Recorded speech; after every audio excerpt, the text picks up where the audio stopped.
Hey everyone, I'm Jordan with 9 to 5 Toys, and today we are checking out the Insta360 Link camera, a 3-axis gimbal 4K webcam that has AI control and a lot of really cool features here. We are recording with it right now. We're also recording audio with it as well, so you get an idea for what that sounds like. And this is probably the best webcam that I've ever used. So let's take a deep dive and check everything out. Thanks for watching 9 to 5 Toys. Be sure to like, subscribe, and enable notifications with the bell icon so you don't miss any upcoming videos. So it's kind of rare that I get really excited about a webcam, but this thing has a ton of features built into it. It's a really cool little camera. And that's probably one of the first things that surprised me the most is how compact it is. We're recording on here so you can see the camera as well, and it's very small sitting on top of my monitor here.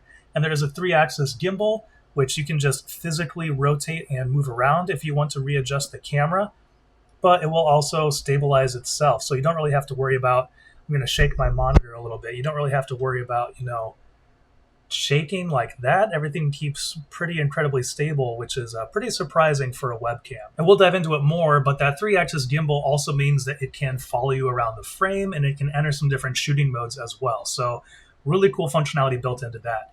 Another note on the design, you'll notice that there's that green ring around the base of the camera, and that signifies a few different things. It'll kind of say when it's green like that, it says that it's working well and actually, recording a video signal. It will also flash blue if it's entering different modes. Like if we enter the tracking mode here, it flashes blue for a second, and we can take it back out of that mode. And then there'll also be other indicators like flashing white for updates and different things like that. So some cool functionality built into that. There are also dual noise canceling microphones on the front here, which is what you're listening to now, as well as a button that if you tap twice, it will kind of reset the camera. So if you get all kind of out of whack and the camera's out of place, just double tap that and it'll come back to center. And while the camera doesn't have a lens cover or anything to kind of, block it out if you're looking for privacy, it does have a privacy mode that will be enabled after about, I think they said 10 seconds of inactivity. So if you quit out of your, streaming software or you quit out of your video conferencing app and the camera isn't being used, the gimbal will point straight down and,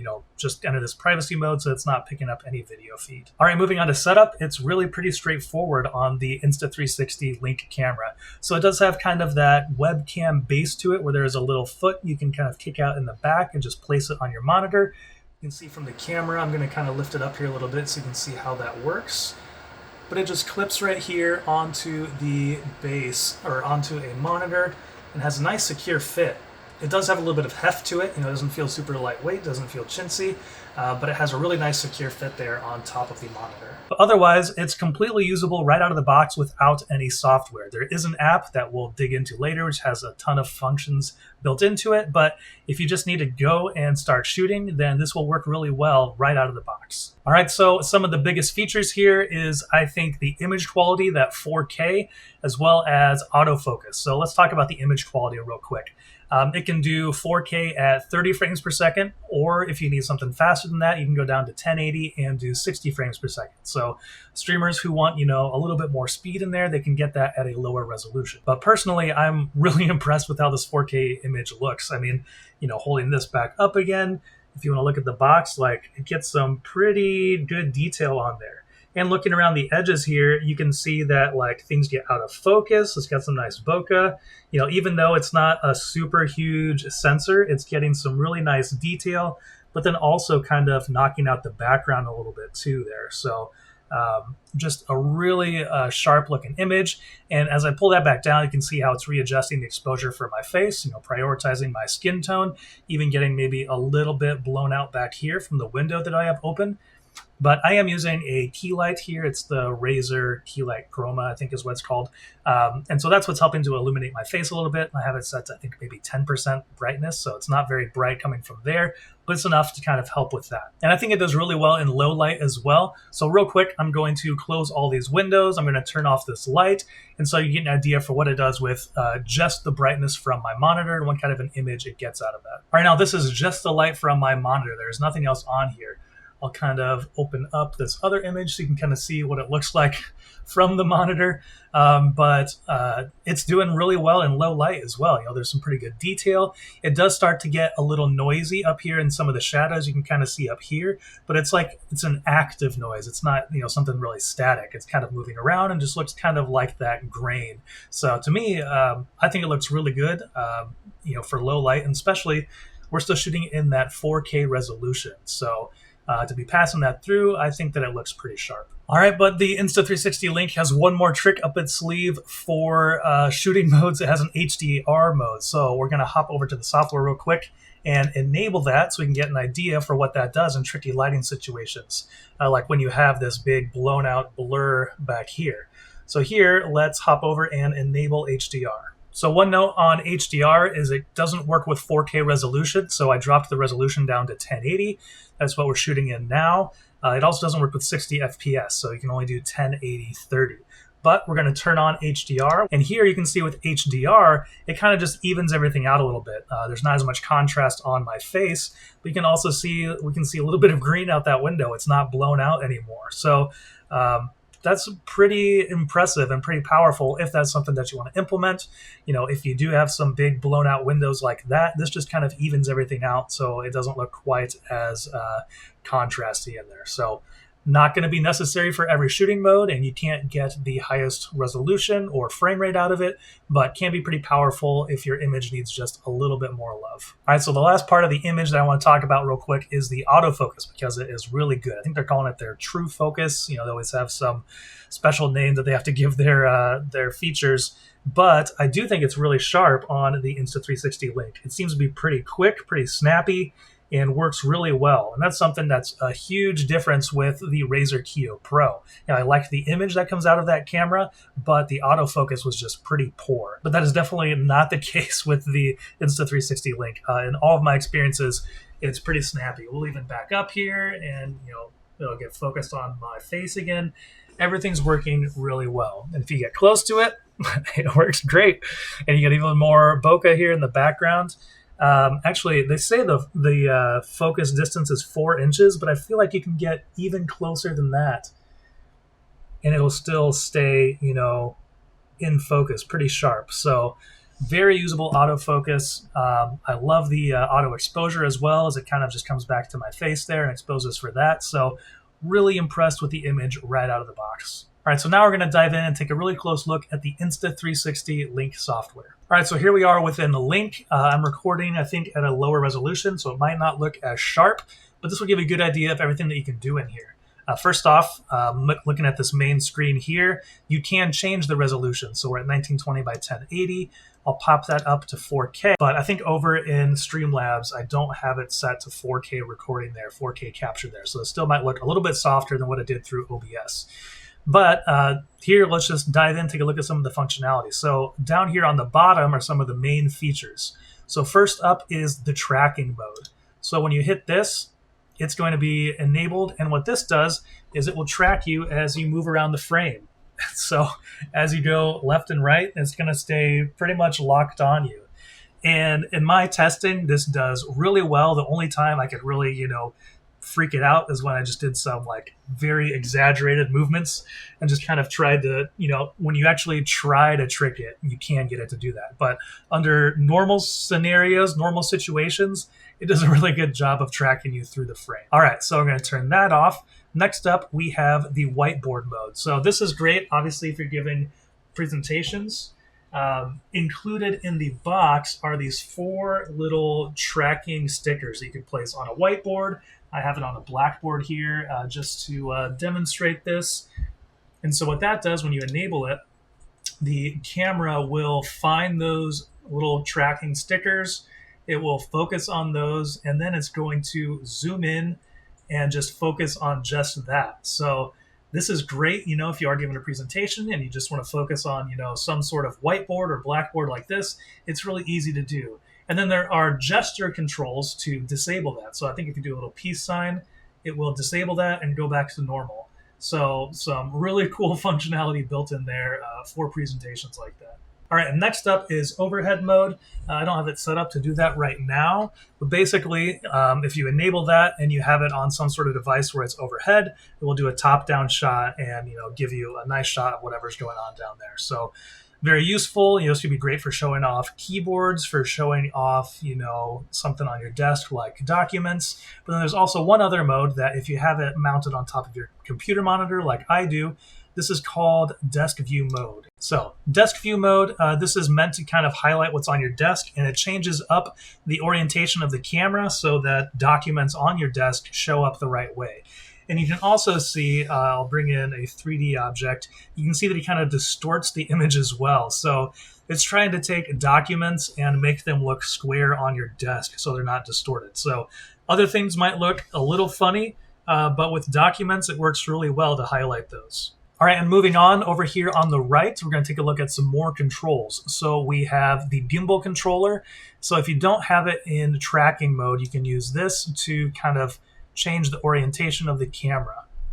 So really useful there. Kind of like I mentioned before, you can also just physically, I guess I don't know if you're supposed to do this, but it works for me. You can physically move it yourself and kind of orient it that way so you don't have to use the controller in the software. You can also set different preset positions if you have different camera angles that you want to get and just snap between those different positions. You can set those in here. You can also control the zoom if you want. This is the widest setting, and then you can zoom in pretty far as well. So lots of control there. And then moving over to the next tab, we have image settings. So this is where you can change your exposure, your white balance, and all your different color options as well. And there are some pretty advanced controls if you turn off auto exposure. There is ISO control, shutter speed control, and then an exposure curve. If you want to play around with the curves, if you want to dial in your own special thing that way, you can with this. So that's something that's, I think, pretty unique to a lot of webcam software, and it's really easy to reset it if you get crazy and don't want to actually keep that there.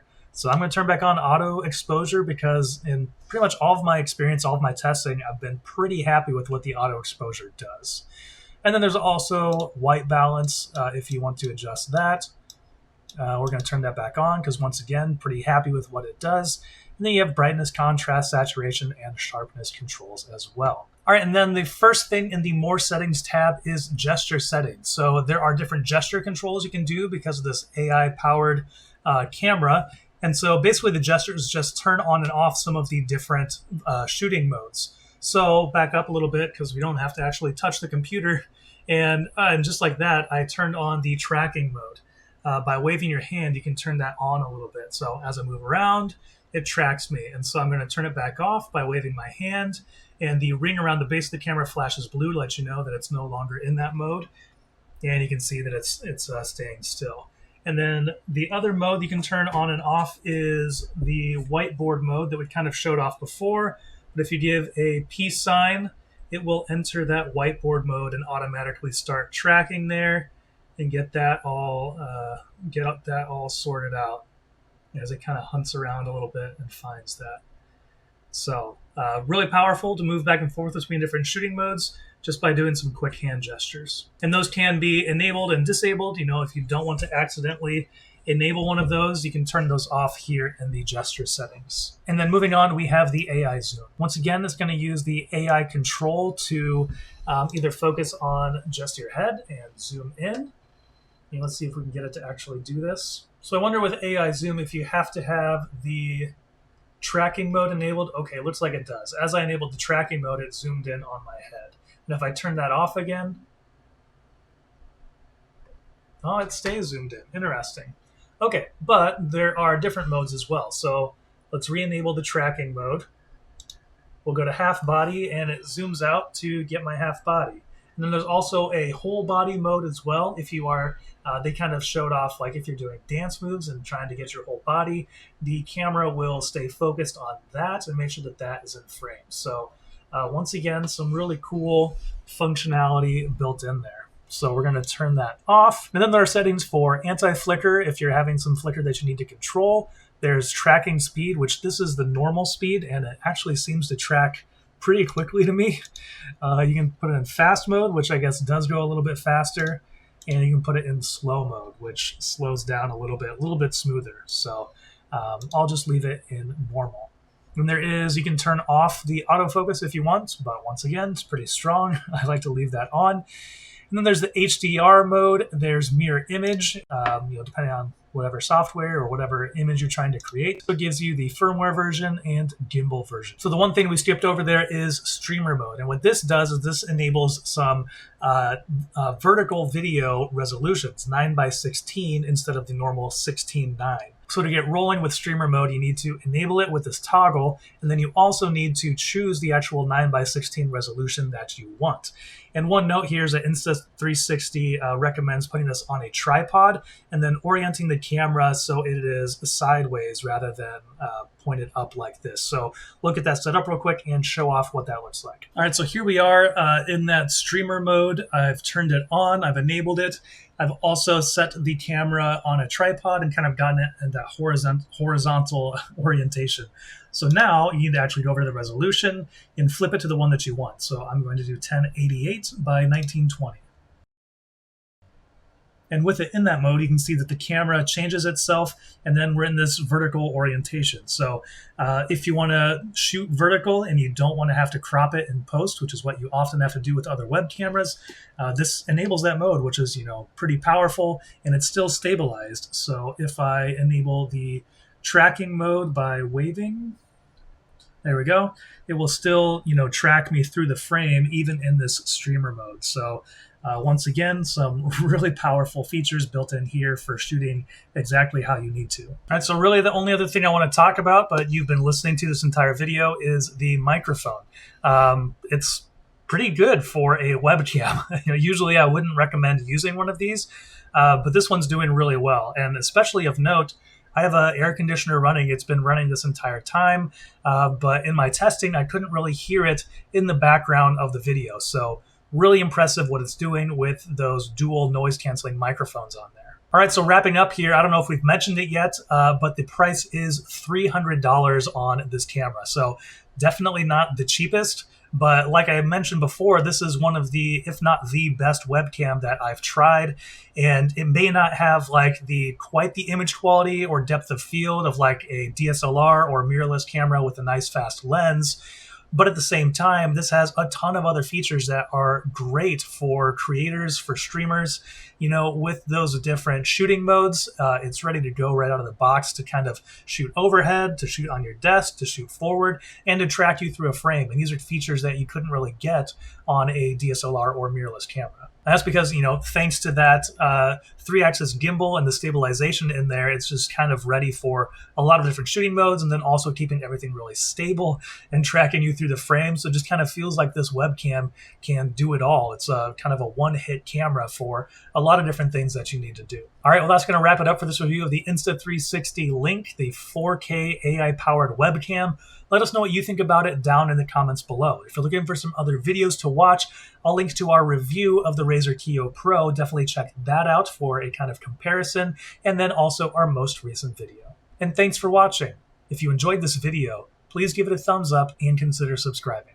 This is Jordan with 9to5 Tools.